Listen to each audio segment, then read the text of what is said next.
Tonight, the motorway cops are facing a total shutdown. Yeah, a lot of people who think, why the hell they closed it? You're inconveniencing me, but if they come up here and they look at what we're looking at, then they understand why.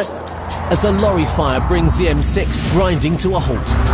Yeah, he's going for it. The vehicle, he's failing to stop. In the city, an 80-mile-an-hour chase through the streets. Yeah, the vehicle's done a red light. To try and bring those who break the law to book. And dealing with those drivers who just won't listen to reason. Whoopie-doo, I bet your mummy's proud of you. Keep going, just give me the ticket. You commit get on with offences, it. you're going to get stopped. Yeah, I know, terrible, isn't it? And who take risks with other people's lives. And all he's talking about when he gets out is his car. You know, no concern to anybody else. You've got to be responsible for your own actions. Your choice. You take the choice. You've got to pay the price.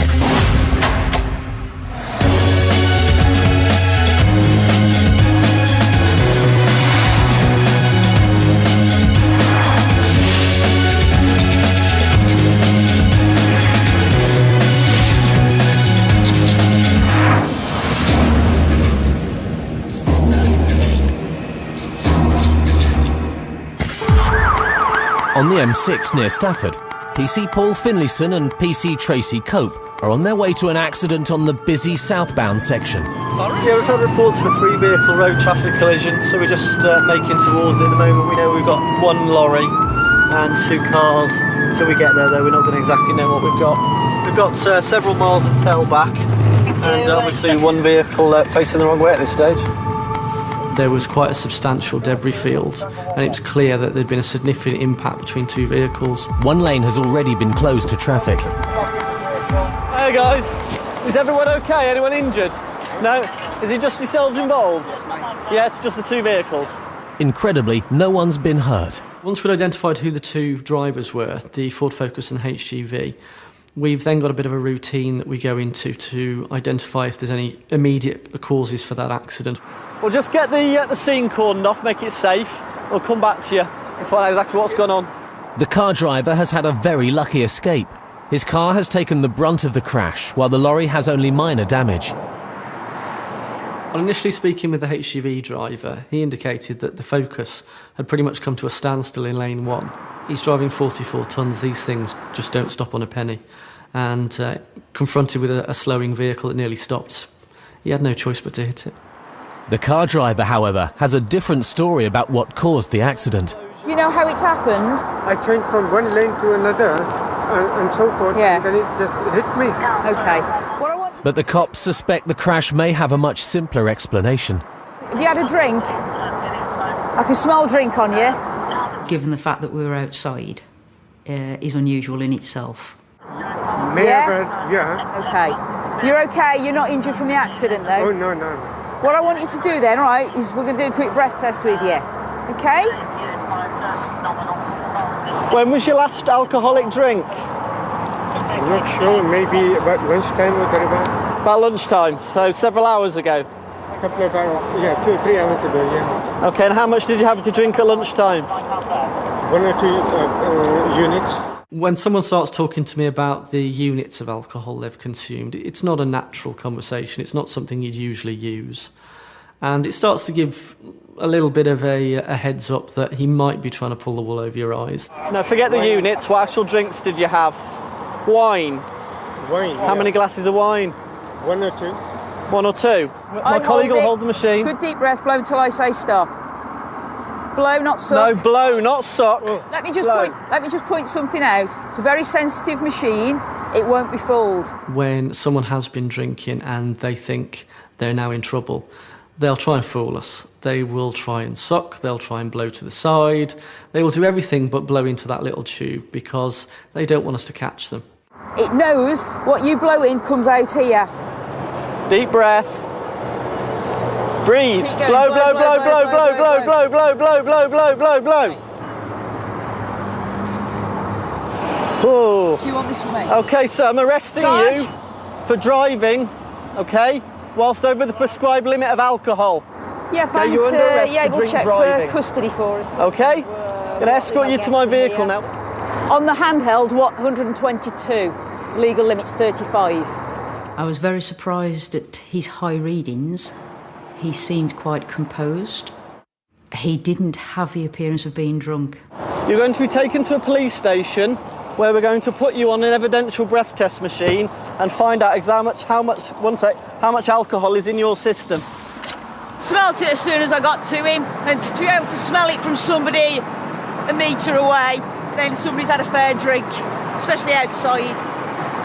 The sergeant's obviously going to deal with the other driver and just make sure everything's okay with him, and it frees us up to go and deal with the other driver now and put him on the evidential breath test machine. So we'll get that's the reading that will matter, not this one. So whatever that says is the one that we work with. We take it from there. People still don't get it that you cannot drink and drive a motor vehicle. People just don't understand how dangerous it is, and it's us that have to pick up the pieces. The cops and highway agency officers removed the mangled car from the motorway, allowing the 8-mile tailback of rush hour traffic to clear. The drunk driver is taken to Cannock police station, where he'll finally have to face up to his responsibilities. Across the Midlands, the rush hour is in full swing, but the temperature is dropping fast and road conditions are worsening. PC Martin Smith is on his way to another accident. Appears that a car may have rolled. Not sure if there's any injuries involved yet, but the suggestion is that somebody is trapped in the vehicle. So just trying to make a bit of quick progress to get there. We're only about 4 or 5 minutes away. Emergency crews have already arrived and are working hard to beat the failing light and freezing conditions. It was really, really bitter cold, so it was not a good night to be out there on the road at all. Incredibly, the driver has been able to free himself from the wreckage. A good thing too, because this Toyota isn't an ordinary motor. You could just see by looking at the car, it was an out-and-out thoroughbred racing car. Not the sort of thing you'd want to take your family out for a day out in. Strictly something for use off-road. Because it's been modified for racing, the emergency services have been checking for unexpected hazards. Battery's isolated. Yeah. There's no nitros in there, which we had reason to suspect early on. But nitro fuel so far? Yeah. But not in there, which is nice. Now that the scene is safe, PC Smith's priority is the driver of the crashed car. What's the nature of the injuries of the guy in there? He self-extricated out of the car. He's got a little bit of some lower back pain. Yeah. They're probably going to collar him and board him anyway for precaution. Yeah, he's collared already, I've seen that, yeah. He's got himself out of the car. Comp was mentis when we got here. Query knocked out for 30 seconds towards a minute. So the guy that arrived about 5 or 6 minutes after. Brilliant, no problems, and we're not talking life-threatening, are we? Not at all, Phil. We're only talking a minor injury. He's got a bit of lower back pain at the minute, but as precaution, he's been put on the ambulance, boarded and collared, just to protect against any further damage to spine recently. It's been a remarkable escape, but it was an accident of the driver's own making, according to those who saw what happened. We came down the slip road, and as we came across, the guy in that car just sort of flew down the outside of us, came into the middle lane, real disregard for anybody else, to be honest. And the next thing you know, the car just seemed to fly away and just started to spin. Went up in the air, hit the bank, and then just came back down. So if you look at the car, there's all sorts of strange equipment on there. Couldn't give a monkey's about anybody else. I mean, I've got the family and the children in the car, and he's just flown down here. The stupidity of one person could have caused the death of another or others. And that's the way you've got to weigh it up. You're out there on the road in a car like that. Moderate what you do, moderate how you do it, because you've got to think of the fact that you're responsible for your actions ultimately. You know, we're behind him, but the thing flies up in the air. What are you supposed to do? And it's just spinning around and then goes up the bank and then bounces back down. And all he's bothered about when he gets out is his car. You know, no concern to anybody else. Fortunately, the only one who is paying the price for his recklessness is the driver himself. How you doing? Yeah, I'm policeman for the motorway, all right. As PC Smith talks to the driver, it becomes clear the man has no idea what happened or how close he came to causing a more major accident. He doesn't realise the car's rolled over, he only thinks it's gone spinning on the hard shoulder. Doesn't realise it's actually gone over on his roof a couple of times, but I think he does really accept how lucky he is. As the driver is taken to hospital, PC Smith takes a closer look at the car. It's got racing seat belts, full roll cage, it's even got his fire extinguisher in the back, look. But it's stripped everything out that adds weight to it. Totally modified for speed, not necessarily for road use, although it was legal. Well, yeah, got nothing wrong with his tyres, so fine. There's no sign that mechanical failure contributed to the crash. Yeah, plenty of tread on them. So it's likely speed was a factor. But ironically, it's the racing modifications that saved the driver's life. If you notice here, like, he's got the roll cage in, that's what saved him. Without a roll cage in that car, if he hadn't modified it to track spec, he would have died in that crash. Without doubt, it was the roll cage that maintained the structure of the car. Although it was all dented around him and all smashed up, the roll cage was intact. I mean, it's a definite write-off, absolutely definite. But the souped-up Toyota is not all it's cracked up to be. And PC Smith is particularly unimpressed by the personal touch the driver's given his number plate. He'd modified it to such an extent that it bore absolutely no relation to the number that it was. There's meant to be numbers in a number plate in the UK, and there are actually no numbers contained in it. With the examination complete, PC Smith is in no doubt that racing cars like this one are best kept off the highways. It's modified for track use, keep it on the track, and if you're going to take them on the road, then you've got to be watchful of how they're driven, and there's no place on a public road for that manner of driving. At Cannock Police Station, the drunk driver who failed a roadside breath test after causing a crash with a 44-tonne lorry is waiting to be booked into custody by PC's Paul Finlayson and Tracy Cope. Will I be going back home? Not at the moment. Not at the moment. Okay, that's fine. Is your daughter expecting you at any time? No, actually she told me not to come. Oh, did she? She said, don't do too much running around. Right, okay. That type of thing, but I just wanted to surprise her, basically. Okay. He'd just been involved in quite a serious collision. It wasn't really registering with him. He was making comments about running around for his daughter and that it was a surprise for him to go and see her. But I don't think he was quite contemplating the fact that he was now in a police custody. The cops need to interview him about the accident, but first he must take 2 more breath tests. The lowest result will be the one that counts in court. That's it. Deep breath, deep breath. Blow, blow, blow, blow, blow, blow, blow, blow, go, go, go, keep going, keep going, keep going, keep going, go, go, brilliantly, keep going, go, go, go, go, go, go, go, go, and stop, stop, stop. That was excellent, sir. No, no, no, no, no, don't touch that. Big deep breath and blow.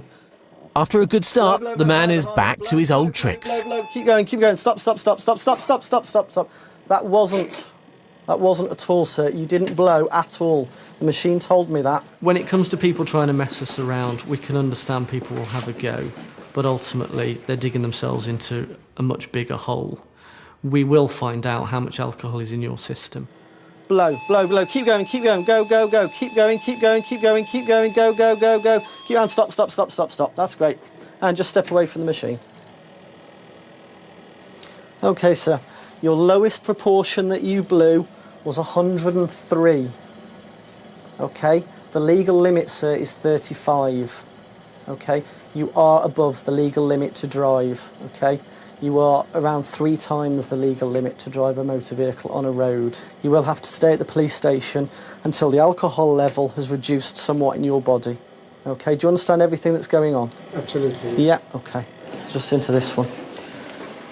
So it's going to be a good few hours. Yeah, you're very high over the limit, sir. You're nearly 3 times the legal limit to drive a car. So when I leave from here? When you leave from here, you'll need to get somebody to pick you up. Obviously, we can't take you home. You live in the Cheshire area. I have to... You'll have to arrange for someone to pick you up, yes. Where are we now? This is in Cannock. This is just off junction 12 of the M6.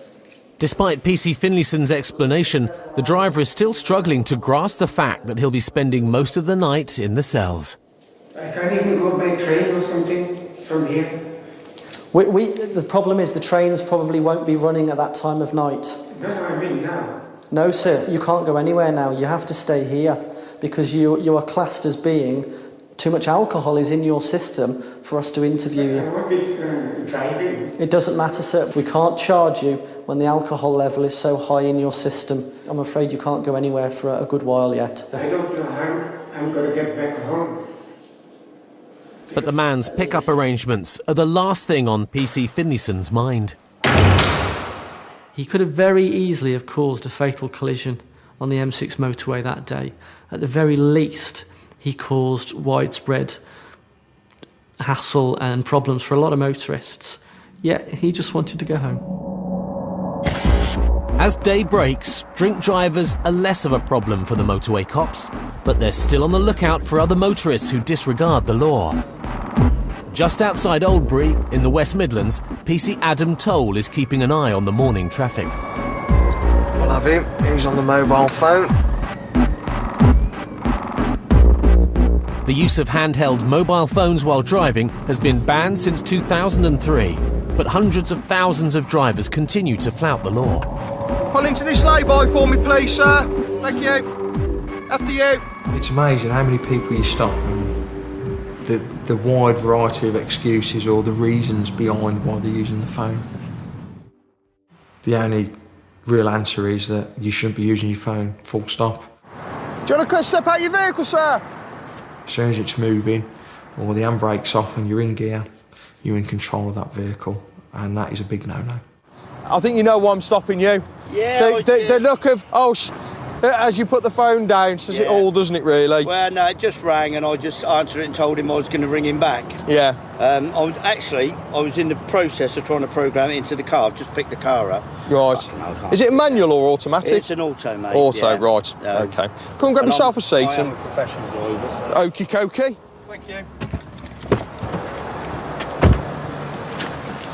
There we go, mate. I pulled you over because you're on your mobile phone. Simple as that. Yeah. I regard it as a serious offence. All right. I don't. But, well, I do because most people don't. Yeah, but you know, at the end of the day, I could have been smoking a cigarette, so that's in that hand. I can have earphones on, that's legal, but I'm not allowed to, it's a money-making scam. That's the law. You know, they can give me the reasons until the cows come home. But the bottom line is he's using his phone and he's potentially driving a vehicle that could kill somebody or even himself. Look at it from my point of view. I work on the motorways, right? I've been to, last year, for example, 3 different fatalities. I don't want to hear this. I've seen more fatalities than you've ever seen. So I was a fireman for years, so don't tell me. I don't want to hear this. So you should know better then, shouldn't you? I do know better. Well, you don't. If you're a motorway policeman, get on that motorway and stop these blooming people. Have you got any points on your licence, sir? Yes, I have. I've got 6, and I'm going to get some more, am I? You are? You're going to get 3 points today from me. I thought so, yeah. Lovely. You're the typical person that's not going to listen to anything I'm going to say today, No, because I've heard it all before. I don't like all this bullshit. If I see you get on your phone, or somebody else does, that's your licence gone, isn't it? What do you do for a living, please, Patrick? Professional driver. It makes it even worse, doesn't it? As a professional driver, you should know better. Yep. As a professional driver, he should also know that he has to keep his licence up to date. How long have you been living at that address for? About 2 years. Right, why have you changed your driver's licence then? Oh, because I've had so much hassle with my driver's licence. It's another thing, another con thing. 2 years is not acceptable. I didn't realise that, I just forgot I hadn't changed it. Which station would you like to take your licence to, Patrick? It's if they're there, Banbury. I mean, most of them are out in the cars playing about, aren't they? They're never in the bloody station. Doing the job just like you used to do as a fireman, eh? Well, I wish you would do your jobs. Well, I am. There's so many. I mean, that's why the public are so anti you lot at the moment, because you just don't do. You're sitting in police cars, hiding on motorways, collecting drivers. That's all you do is drivers. Well, you don't do anything else. Muggers, druggies are all going all over the place. But no, I'll get the driver because it's an easy one, easy nick. It's a shame, really, isn't it? Because if you weren't on the mobile phone, maybe I could have been dealing with some muggings today. Yeah, but because you're on the phone, I've had to stop and deal with you first. You didn't have to. So never mind. Look at it in that perspective, really. Whoopie-doo. I bet your mum is proud of you. Keep going. Just give me the ticket. You commit offences, you're going to get stopped, aren't you? I know. Terrible. Okay, and you should know. Really, I should be locked up for that. If I start arguing with him, it's only going to escalate into a row. And as a professional person, you've got to try and remain calm. Yeah, you've still got your 6 points. This will take you up to 9 now. You've got 2 options. The driver's said his piece, but he doesn't seem to know when to stop. I need to explain it to you, sir. Oh, God, yeah, go on. Makes you feel important, you carry on. That's it. Prick. Sorry? Prick. Did you want to say that again? Because you'll end up getting arrested, and I'll quite happily lock you up if you want to do that. Then get on with it. All right. Now PC Toll has a few words for him. I think your attitude stinks. I've been trying to be professional with you today. I don't expect to be called a prick in the car, all right? We've all got tolerance levels. As human beings, we can take so much before someone pushes us too far. If you were a firefighter when you was, I wouldn't have come to any scene and called you a prick. All right? Would you expect somebody to call you a prick on the street? All right, then fair enough. Right. Fair so comment. knock it off and deal with it properly and try being a bit more professional. All right? I'll be honest with you, I was at the junction there, my phone rang, I answered it, I said I'll phone you back, at that, see you, put the phone down between my legs, next thing I'm pulled over. I was stopped, I was actually stationary. You wasn't, Patrick, you were driving because the lights were on green. If you were stationary, I probably would have given you slightly the benefit of the doubt, but I probably would have still stopped you.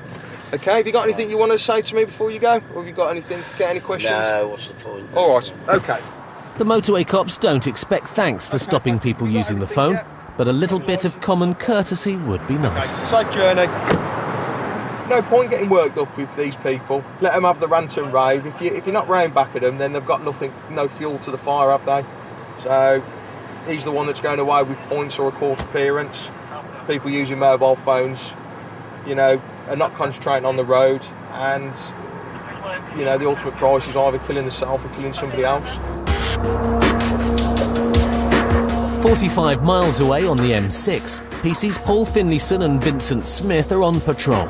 A report is coming in about a red BMW wanted by another police force and which has been seen in the area. Vehicle subject to Operation Bounty, which may have been stolen or obtained fraudulently. Details for Cheshire, please.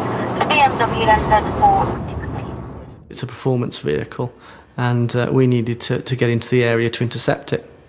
The plan is to try to catch the BMW before it leaves the motorway network. As they race to intercept it, the radio controller updates them with some good news. Thank you, 111. The BMW Z4 has gone into Kiel southbound. Well, we've just had further intelligence to tell us that this BMW has now gone off into Kiel services. If it does move off in the meantime, we have got a camera watching it, and hopefully they'll update us. With the car under surveillance, the cops can relax, just a little. They should be there in 15 minutes, so long as nothing gets in their way. Trailer lane 3, is it? Looks like it. It's illegal to tow a trailer in the outside lane, but that gives the cops a dilemma, whether to continue to Kiel services or to give the driver a ticking off. What do you want to do? Well, if we think this car's stolen... But he needs to know he can't be in lane 3 with a trailer, doesn't he? The problem is sometimes the public can get in our way when we're trying to get to something else. And unfortunately on this occasion, that is exactly what happened. What do you want to do? Stop him and tell him what? I'll tell him as we go past. PC Smith decides to compromise by signalling his disapproval from the police car. But the driver seems intent on ignoring the cops. Well, he won't look at us, Paul, so... Well, we'll have him then. He can have a ticket as well. Now the driver's in for more than just friendly advice. We thought we had enough time to deal with this driver, to make him aware of his faults and the fact he shouldn't be in lane 3, but then obviously get onto the Z4. And to be honest, we were trying to do both. But they've discovered a much more serious problem. He's got no brake lights, has he? I don't know, he hasn't on the trailer anyway. I can't see any brake lights on his... Have you connected this up? It's got no brake lights. Did you check that was working when you left? The lights? Yeah, the one here, yeah. Yeah, 1-1. Has that BM left the services yet? Yeah, received. We're going to have to deal with this chap first. We'll try and get it done as quick as we can. This may take much longer than PC's Finlayson and Smith had planned. For now, the BMW will have to wait. 7 miles south of Birmingham, PC Toll is back on the motorway. He knows that drivers tend to watch their speed when they see the motorway cops on patrol, but sometimes this causes problems the cops don't want. The first thing that'll happen is when you look in your rearview mirror, there's a line of about 100 cars and no one's wanting to overtake, and that then starts causing tailback. Fortunately, there's no congestion on the M5 today, and PC Toll is making sure it stays that way. We're just travelling over the speed limit between 75 and 80. This car overtakes us and has a look across as a small child that's waving at us. Still doing 80 miles an hour now. Unbelievable. I've been travelling at 80 miles an hour specifically to let the traffic move at a steady pace. This lady in the vehicle in front has still continued to overtake me at that speed. Bearing in mind the speed limit's 70 miles an hour. It shows a poor display and a real disregard for the police and the laws of the land. It's beyond belief, especially with a child in the vehicle. Hey mate, you alright? No, it's not. It's not going to make your day. What's the speed limit on the motorway, madam?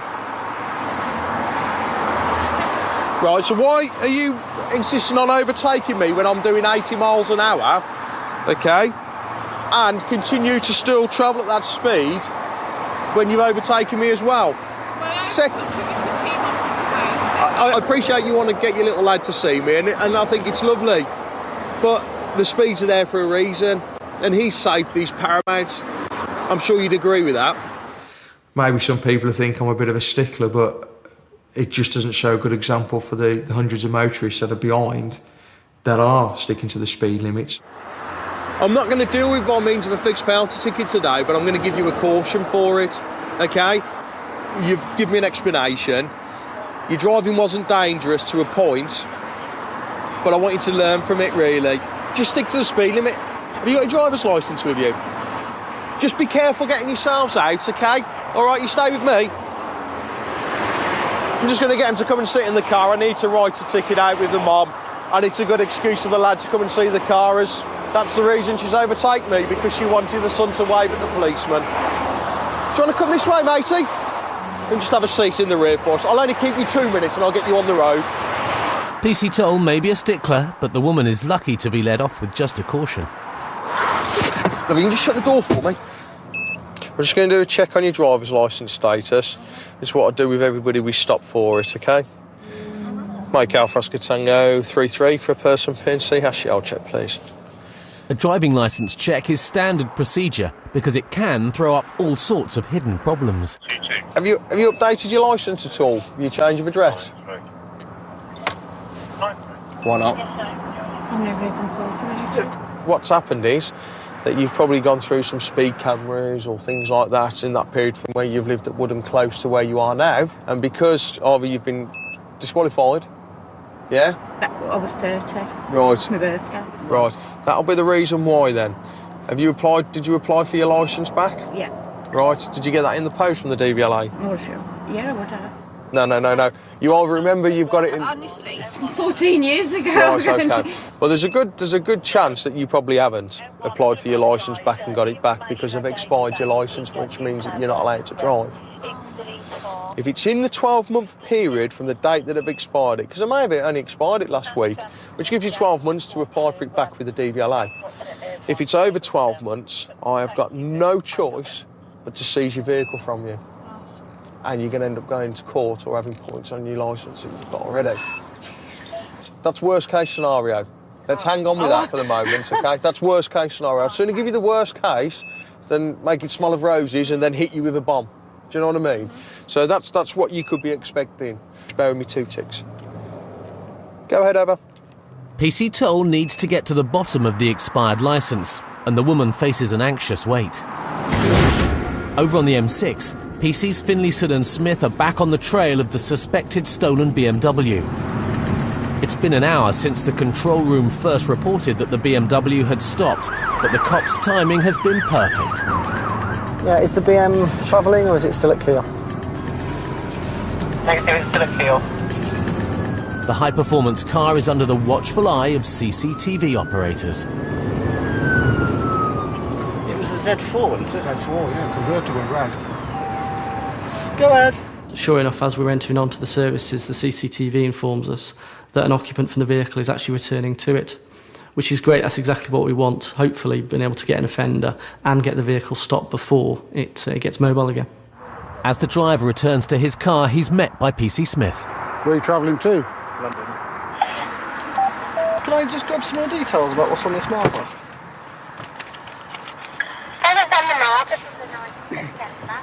How long have you had the vehicle for? 2 hours. 2 hours? I just picked it up from BCA. Yeah, he's bought it from right, okay. an auction. The gist is, at the moment, we don't totally know what's going on. All we know is that Cheshire Police have an interest in this vehicle, and they're concerned that it may not be as it says it is. We'll just see if we can establish we have got definitely the right vehicle. Then I'll speak to the Cheshire detectives, hopefully, and we'll see if we can get this matter sorted as quick as we can for you. This particular chap wasn't aware of any police involvement with the vehicle, and as far as he was concerned, he'd spent a lot of money on a nice car and was taking it so he could resell it. It's like new, isn't it? It's like new. The cops need to check this is the car that they're looking for. Is there any stamped bulkhead ones, or is that a stamped? That's stamped, that is. Yeah. There's one in the window there, Paul, which matches as well. The chassis number matches the car Cheshire Police have reported as stolen. Just going to speak to Cheshire now and see what they want doing with it. Looks to me that somebody who's possibly had it in the past has done some criminal fraud or whatever. Okay.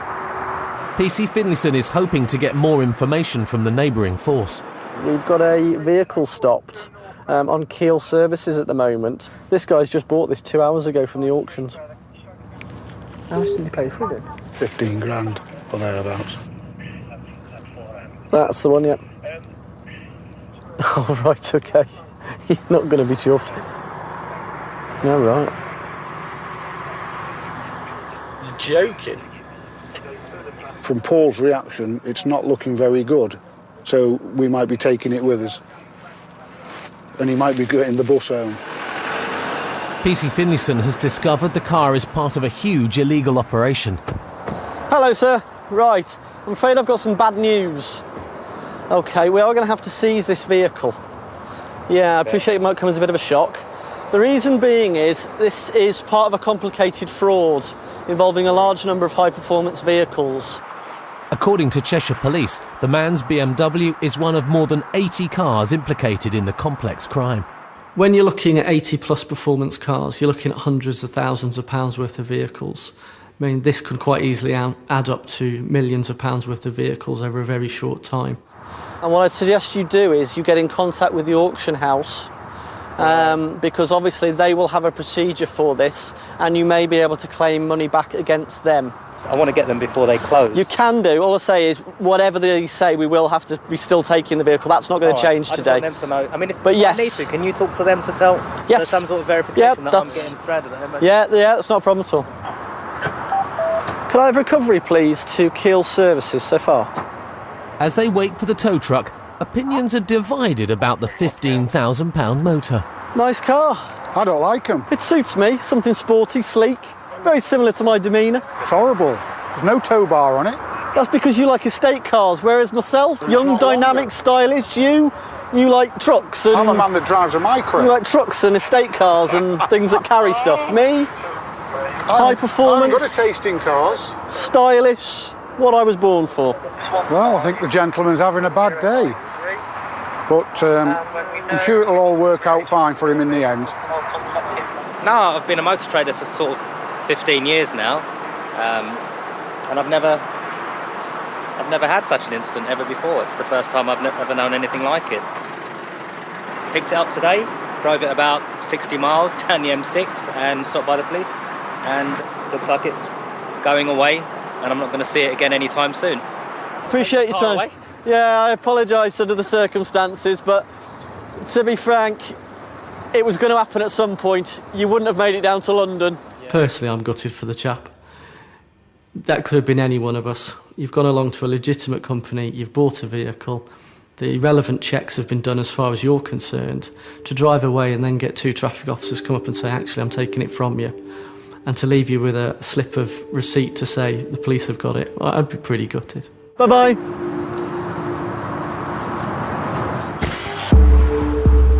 Back on the M5, another driver's fate hangs in the balance. This time it's the woman stopped for speeding. PC Toll is checking her licence. If it's good news, he'll send her on her way. If it's bad, he'll be seizing her car. Yeah, that's all received. And just confirm, Pete, she's never applied for it back since 1995. OK, mate, that's fine. Can we organise recovery of the vehicle, please? OK, right, bad news for you.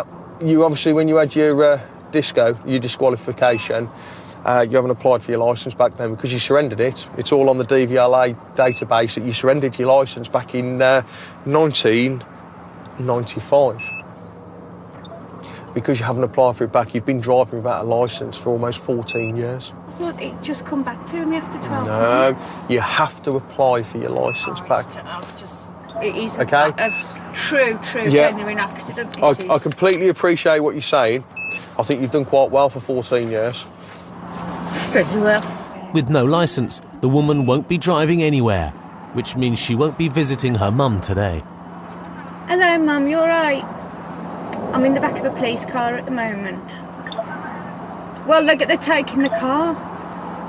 So there's a first time, mate. You get a chance to sit in a nice police car. We're going to take you home anyway. I think Mummy's a little bit upset because a licence. You have to have a licence, you see, to drive. I felt quite guilty, the fact that she's only overtaken us so her son can see the police and wave. And now I've got no choice but to actually seize her vehicle. No, it's taxed and MOT'd and insured, Mum. There's nothing wrong with the car. It's just stupid me. I hadn't renewed my licence and it's expired. I was all right until I spoke to you. That's what mums do, they make you upset. My mum's going to get mad at me. I mean, he's going to love it because he's going home in a police car, but I'm not going to get a very warm reception, am I? Don't scratch our car! Another recovery truck, another car off the road. And now PC Toll has discovered yet another problem. When we've recovered the vehicle, I've had a little glance at the front and noticed that the tax was out of date by a few weeks. Oh, for God's sake. What, it's almost 2.5 weeks? 2.5 weeks out. I didn't have the heart to give her another ticket. Thank you. Mum. I'm not bad, really. No, you're not. Bye, baby. In fact, he's doing the decent thing and taking her and her son home. You know, I don't go out looking for things, but on this occasion, she's just I've fallen over her, really, and she's just unlucky. Oh, this will cause a stir in the village. Oh, Right? that's Nothing it, ever yeah. happens. Oh, I knew she'd come to nothing, coming back in a police car. But there's another reason for PC Toll's chivalry. All good cops like to have as much information as they can get on those they deal with. OK. Thanks Have a good one, all right? You got everything here? Yeah. OK. Take care now. OK, thanks a lot. Bye-bye. At least if I've brought them home, there's two sides to the story. One, I know where she lives, and secondly, I know they've got home safe. So I am nice, but there's always there's hidden secrets behind my kindness at times. As day turns to night and traffic quietens, the motorway cops widen their sphere of operation. Tonight, PC Adam Toll has teamed up with PC Morris Watson. They're patrolling the southern outskirts of Birmingham when a Skoda driving the other way catches their attention. Have a look. Yeah, have a look at that one, yeah. Little young bald-headed chap, didn't he, from what I could tell? Yeah. Skoda VRS, I think. Yeah. That's the right one. There it is, just gone round the bend. Okay, mate. I think me and Morris have both had the same feeling that something just wasn't quite right. They just didn't sit right in the vehicle. And hanging around, mate, he's all over the shop, he is as well. You sort of see things and you think, well, where are they going? Where have they been? So you just get a gut instinct and you think, well, we'll have a look at it, see what it does, and then, we'll see what happens from there. Yeah, we're just following this vehicle. It's a bit erratic on the road at the moment, and he's certainly not sticking to the speed limit, so we're just going to run him through the police national computer and then go for an early stop. He slowed down for the cameras. He was all over the road then. The number plate check is now coming through. That comes back to a silver Skoda Octavia, is that the correct vehicle? 3 or 4, yeah. 3. Yes. The checks seem to pan out, but the way the car is being driven is still giving the cops some concern. The speed limit on this road at the moment is 30 miles an hour, and we're doing about 45 up to 50 miles per hour. My main concern is he a drink driver, or is there something else? We are recording it, so we've got the evidence that we need, and we'll go for a stop after the code section if you're happy with that. Yeah, same man. Ready? Yep. Good evening. Oh. No, and he's going for it. The driver spots the blue lights and puts his foot down. Mike Alpha, Oscar Tango 95. We've got a vehicle failing to stop. Bristol Road, Intercity, just turning right into Pebble Mill. When we're on the motorway and we get a pursuit on the motorway, it's contained, really. Our current speed is 80 miles per hour. When you come off the motorways, especially in a city centre area like Birmingham, you've got your pedestrians, you've got your cyclists, you've got other people that are driving. The vehicle is getting away from us. Still safe to continue, over. Chases in the city are all about teamwork, letting other units know where the car is headed. Yeah, it's left into Dogpool Lane. Straight on, mate. Braking. And he's left. Temporary loss, stand by. Hang on, mate. He's straight on. Yeah, it's left into Dogpool Lane. Straight on, mate. Still got the vehicle in sight. It's a long way in the distance. The problem is the cop's car is built for the motorway, while the Skoda has the upper hand in the city streets. And the driver doesn't care what risks he takes. As a police officer, you have to make a judgment call. And on this occasion, I wasn't prepared to drive almost 3 times over the speed limit. Vehicle out of sight. Sometimes they get away from you. You know, it's a bit of personal pride, you know, you've lost a car, but that's the way it is. Driving like an absolute nutter, mate, he was. No reports on it yet? That's nicked. I suspect that vehicle we've just been following has just been stolen, and it's probably likely that the owner is not where the vehicle's gone. Just by the manner of the driving that we saw initially at the beginning, it just didn't seem right. And as you saw, as soon as we went to stop the vehicle made off straight away. This time the bad guy has got lucky, but there's a long shift ahead of them, and PC's Toll and Watson never forget a car. 15 miles south of Birmingham on the M5, CCTV cameras have picked up smoke billowing from a lorry. Fire on the highway is a major problem, not only for the lorry, but for the fast-moving traffic as well. It was a very fierce fire, and you've got all the dangers and hazards associated with that, the size of the vehicle, the loads that they're carrying, and the absolute carnage that could be caused. PC Martin Smith has now teamed up with PC Gareth Westbury. They're planning to bring the traffic to a stop a few miles behind the burning lorry. A lorry containing foam is on fire up ahead, just after junction 5 and before 4A. It's obviously toxic when the foam is burning, and it's burning quite well. We've got to feed the traffic off at junction 5, but we're bringing it on slow rolling closure up to that point to allow the highways agency to work safely in front of us to cone the motorway completely off. We've already got a nice queue behind us now. It was just light traffic, wasn't it? Yeah, it's only light traffic, and we've only been on the rolling closure for a couple of minutes, and already we've got 3 lanes of static traffic, and I'm not sure how far behind us it goes, but looking at it, it's a reasonable distance. And you've got this big wall of traffic, and you're seeing it all behind you, and it's your job to make sure that they're brought safely to a slow. Not that you just dive out in front of them, slam your brakes on and say, right, we're 70 down to 20. It has to be a gradual process of lowering speeds. But slowing the traffic has a huge knock-on effect. At the height of rush hour, you're talking mile a minute build up of traffic when the flow's heavy. So obviously if you don't get the motorway open, you're talking there's going to be a big traffic jam in the morning. And traffic jams mean frustrated motorists, especially if they don't know what the problem is. We have no way of passing information to motorists whilst we're administering the closure. All we've got is a message board in the car saying do not pass, and we can display a message to motorists. What we can't say is why they can't pass. And people do try and get past you because people don't want to be delayed. But if they get past you, then what are they going to face? The burning lorry's in the worst possible position, stranded near the busy intersection of 2 motorways. With the arrival of another patrol, PC Smith and Westbury can move up to help manage traffic a few miles further north. You take the closure on and we'll scoot.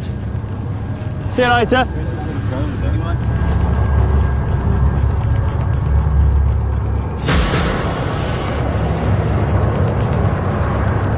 All the traffic is going to filter off the M5 onto the M42 and go over the flyover further ahead and basically go around the outside of Birmingham the opposite way. It's a bit of a diversion, and it's hard work for people who only want to go a short distance, but unfortunately we've got to close the motorway. They're going to have to live with that, and it's one of those things. At last, the traffic can get going again, onto the M42 motorway and away from the burning lorry. It is a sight. It's probably like Moses in the sea when he parted the waves. You've got everything just there waiting behind you for it all to be called through again. It may be 2 minutes or hours later, everybody's raring to go, and it's a wall of traffic coming straight through again. But with the lorry still ablaze, the M5 will remain closed for a while yet. Fire brigade don't actually want the scene reopened for some considerable time so they can work safely, so this is going to drag on into the rush hour, and it will be some time. So yeah, I mean, experience on the motorway for me says that it's going to be absolute bedlam in about an hour's time. Back in Birmingham city centre, PC's Toll and Watson are still keeping an eye out for the Skoda which failed to stop. We actually thought at this time that it's either a stolen car or it's a stolen car with joyriders in, as it's been around the city centre of Birmingham a couple of times now. So we sort of stayed in the area for a few hours just in case it sort of popped out in front of us. Where do you reckon, mate? Should we? Up there and left. It's in this it's around here somewhere. And the cops' decision to keep the area under surveillance from their unmarked car has paid off, even if it's taken a while. Here we go, son. Here we go. There it is. Lo and behold, about 3 hours later, I just spot the car coming towards us. That's it? Yeah, that's the one. Yankee Mike from Oscar Tango 95. I think, why has he come back to the city centre again? He's already been chased by us once, and he's come back in again for another go, so we thought we won him this time. We're behind the Skoda, Holloway Head Circus. Get Stinger out. It's Bristol Street, Outer City. Get Stinger out Bristol on Bristol Street, Road. Outer City, yeah. If you could get Stinger out, heading towards Bristol Street Motorway. This time the cops have the upper hand. Extra police units are already standing by with stinger strips designed to puncture the car's tyres. And we get the plan in place where we want as many officers in the area with stingers. We're going to light him up then. After this junction? Yeah, we're going to light him up before Bristol Street Motors. Current speed is 40 miles per hour. Heading towards Bristol Street Motors now. We're going to start him up now. Yeah, go for it, mate. Once again, when the blue lights go on, the Skoda makes off. Yeah, he's going for it. The vehicle is failing to stop. We've lit the vehicle up. It's approaching Bristol Street Motors now, lane 1. At the lights up ahead, another unit is waiting with a stinger. We talk the patrol that's with the stinger to where they are. Basically, we force the car into one way. Current speed, 60 miles per hour. Vehicle has been stung. Toll's plan works perfectly. As the car heads to the lights, a police officer emerges from the shadows and deploys the stinger. The Skoda's tyres should slowly deflate, bringing the car to a halt. But the driver has other ideas. We're still driving so stupidly that, you know, we're still having great difficulty in keeping up with him. Traffic condition is light, road surface is wet. Approaching traffic lights on green. Could be your vehicle, it could be my vehicle, and they don't care. You know, they'll crash him and they'll run off. They won't stop. Current speed, 80 miles per hour, in a 40 mile an hour limit. Traffic lights on amber, straight across, Highgate Road. Current speed, 60 miles per hour in a 30, and it's safe to continue on. He's not stopping at roundabouts, he's not slowing down for traffic junctions. Well, I've got to do that. Yeah, the vehicle's done a red light. The chances he is taking may be reckless, but they are keeping him ahead of the motorway cops. Yeah, it's on to Golden Hillock Road, temporary loss. The cops' 2-ton motorway car is not helping them keep up with the lighter Skoda. Small Leith Highway, into city. Car's awful, mate. Yeah, I know, mate, don't worry about it, just do what you can. The fact that he got 1, 2, 3 or 4 tyres deflated, he was still able to control the vehicle and get away and make, you know, a decent gap between us. Gone left there. Sure. The gap he's opened up causes confusion. Thought, no, he's got away again now because we've gone the wrong way, and to get back to him, you know, he could be out of sight again. And I thought, no, we can't lose it twice in one night. The cops may have made a mistake, but up ahead, the driver in the Skoda has made an even bigger one. Sorry, mate. Which way? Left here? Left here, follow that one. I think it's up here somewhere. Immediately, they went down a dead-end street, which was brilliant for us. It was the worst thing they could have done.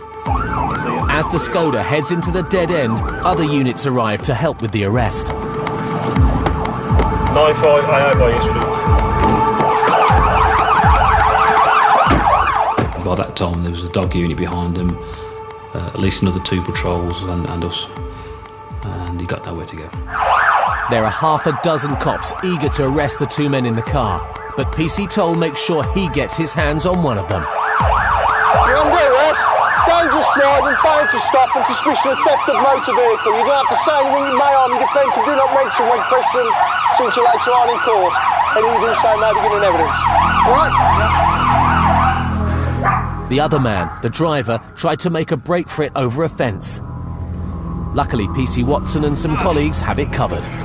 All right, chap, listen to me. You're under arrest, especially the theft of motor vehicle. Anything you want to say? Okay, then. No. It's a great team effort, proper team effort tonight. The important thing is that we've got a result and no one's injured, and we're all going to go home at the end of the day, including these people as well. The cops may have reached the end of the chase in Birmingham city centre, but over on the M5, the drama's ongoing. The 44-tonne lorry is still on fire, causing chaos on the busy motorway. You see, this is the tailback of the traffic that actually got caught behind the vehicle fire when it first happened, so we're going to have to do the hard shoulder to get past this lot. If it's going to be here for a really extended amount of time, they may have to consider reverse flow in this, but it's going to be quite complicated because of the nature of the junction behind us, and the traffic's flowing fast at them, and there's no slip roads to get the traffic off. So it may well be that those that are caught here are maybe stuck here for some time. I do feel a massive amount of sympathy because we know more information than them, and we know that the closure's on for a long period of time. The last thing we want is people to be stuck for hours. It's turning into a major operation. The fire brigade, the highways agency and now the motorway cops are all involved. The lorry is still ablaze, but the big problem is the acrid smoke it's giving off. You can see why the fire brigade didn't want anybody to actually drive past it now. That's quite a decent fire then, isn't it? It was a proper job. When I got here, and bear in mind it had been going for a good 40 minutes then, yeah. Still flames out the top of the trailer. What's caused that then? Is it a problem with his brakes or something? Brakes warming up maybe. Yeah. Could be anything. Smoker flicked his flag out and it's gone in, who knows? Yeah. you don't know, do you? That's right. Destroyed his lorry completely. It just turned it into a buckled mass really, and the heat generated was tremendous, and so as I said, it melted the tarmac on the motorway.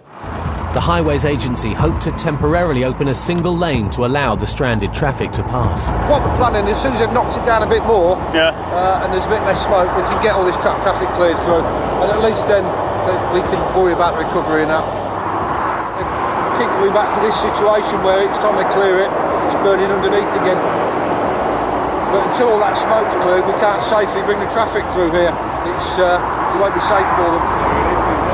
Well, yeah, a lot of people who think, why the hell they closed it, you're inconveniencing me, but if they come up here and they look at what we're looking at, then they understand why.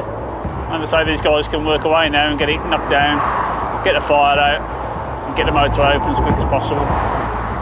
It's pulled the unit out from underneath it and driven it away. Oh, he's got the unit out? Yeah. Oh, that's fair enough, isn't it? When the vehicle caught hold, when the fire actually took hold of the vehicle, the lorry driver did the right things on the hard shoulder, and he separated the cab from the trailer so he could save his cab. Obviously the more expensive commodity is the cab.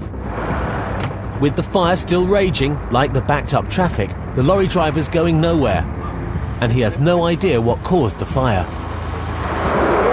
Just doing a bit of a pop, pulled over, looked underneath the trailer, the flames, dropped the trailer, pulled away from it, 1999, that's all.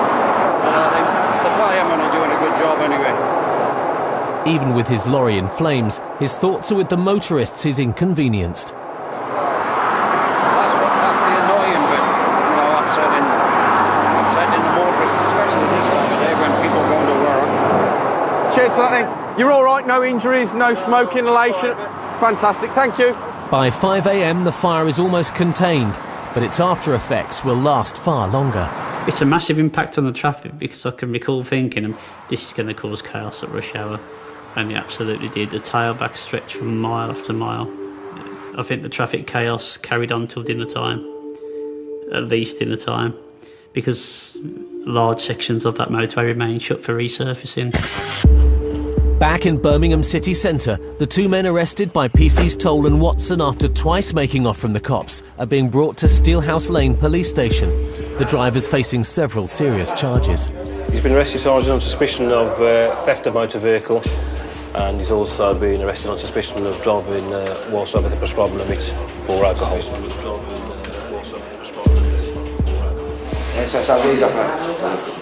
seconds later, I will do.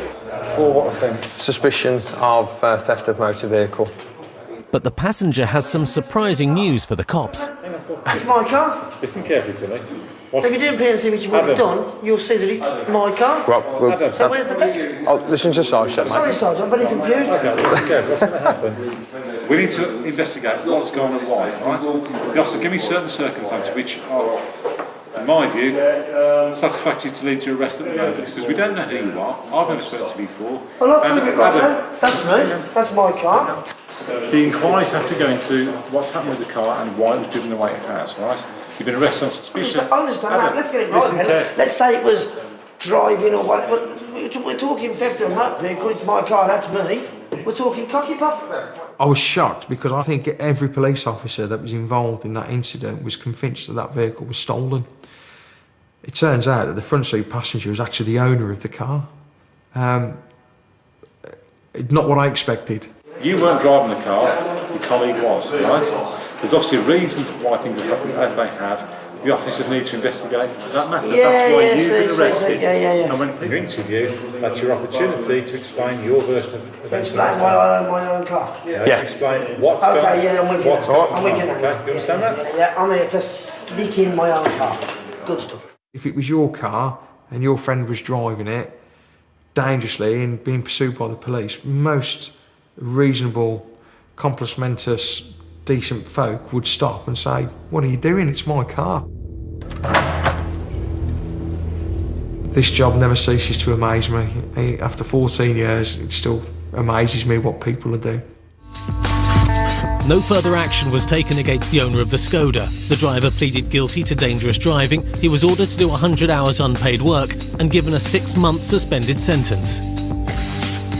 The woman who overtook PC Toll so her son could wave at the police was fined £60 and given 3 points. She has since reapplied for her licence. The man who innocently bought a stolen red BMW got his money back.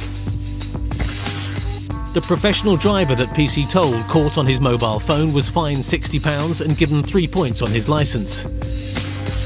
No further action was taken against the driver who crashed and rolled his souped-up Toyota. And the man whose car came off worse when he crashed with a lorry and then blew 3 times over the drink-drive limit was fined £200, disqualified for 23 months and agreed to take a drink driving course. Michael Owen and